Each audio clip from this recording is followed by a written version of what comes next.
it seems that the professors are kind of having trouble finding employment. Do you see, at least good employment, do you see that, like, in your friends and family, or you had trouble finding employment? Yeah, at the beginning of the summer I didn't have a job, so I got a credit card the first time and charged up $3,000 because I didn't have a job. And I lived with my girlfriend and her mom.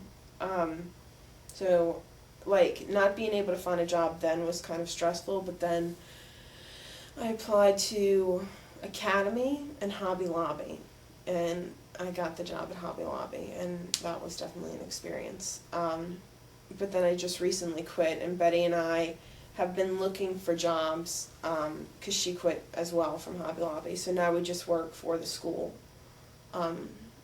as a lab monitor, and she's the visual arts resources, whatever, assistant. So we haven't really looked for other jobs, but we actually, like, there's not a lot hiring in Hammond. I think there's like a select few. Like, there's a few restaurants that just opened.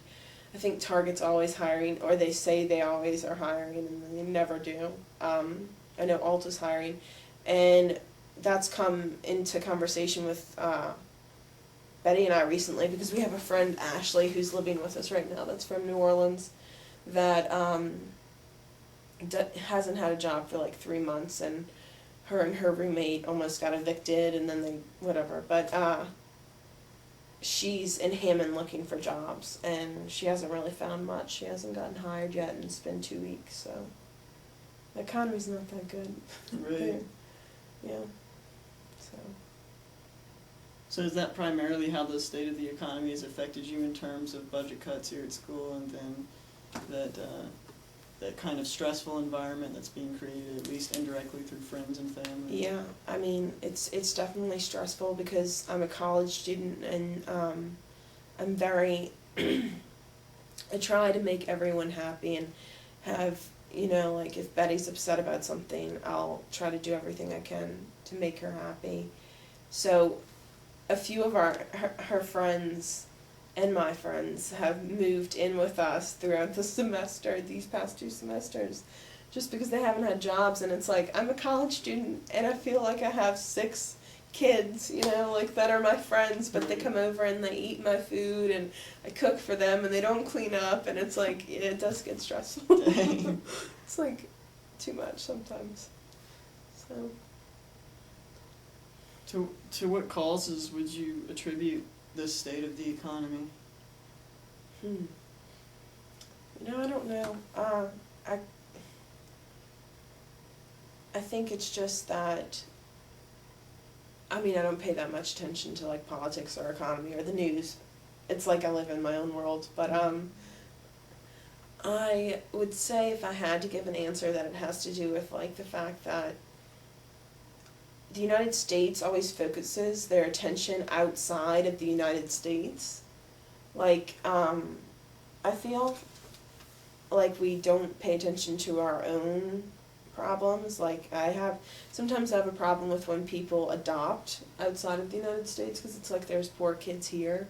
Right. Why do you need to go get a baby from Africa just Right. to say you have a baby from Africa?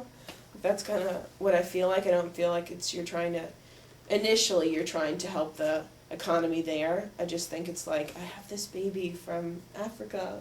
Instead, I feel like too many people are just not focusing their attention on the United States, and I think that's where we've lost a lot of what's important to us, but I can't say, like, specifics, because I don't really pay attention to the outside world unless it, like, comes to my front door. Would you say that this tendency to focus outside of ourselves, I mean, is that the same thing that we're seeing in terms of like, outsourcing? Is that the same thing we're seeing in terms of military policy and stuff like that? I don't know. Like I said, I don't really pay attention to it. I guess I feel like, I mean, from a naive person's point of view, I feel like there have been things that we might not have should have gotten involved. It's their country, like, let them deal with the problems. But that's coming from, like, a naive point where I Right. don't know anything and I should read up on it, but I don't really have an opinion about any of that since I don't have an educated one, Definitely. so. It's understandable. So you're housing all of your friends / kids. Have you been able to find affordable housing, and have you had to deal with a struggle in that area, or? Yeah, actually, I had, until I started dating Betty, I'd lived on campus. Like, I lived in the dorms, which was an experience. And then I lived in the apartments over there, which was nice. But then I kind of wanted to get out on my own, and Betty and I started dating, and we were like, we'll move last semester. So we moved out, and we looked for all these apartments, and we had quite an experience because we found this perfect apartment, we thought, across from the skateboarding park, Mm-hmm. where it's like a warehouse, and like 3 stories up there's this strip of doors, and that's where we were like, oh yeah, it's perfect. And then we tell Betty's mom about it, and Betty's mom comes and checks it out and sees that there's handicapped people across the street, and she's like, no, y'all can't live there, derelicts are there. And at first I didn't understand because 1, I didn't know what derelicts were, and then 2, I was like, why does it, who's gonna walk 3 flights of stairs up to steal a TV that's only 14 inches, Like, that's the only really valuable thing we had. But then we went and looked, and 2 days later we found Parkside Garden Apartments. And at that time I didn't know that Daryl Smith, the infamous Daryl Smith, owned them. And so we signed the lease, and everything was great. It's this huge apartment. It's 900 square feet for $625, which we split 3 ways. So it's pretty good.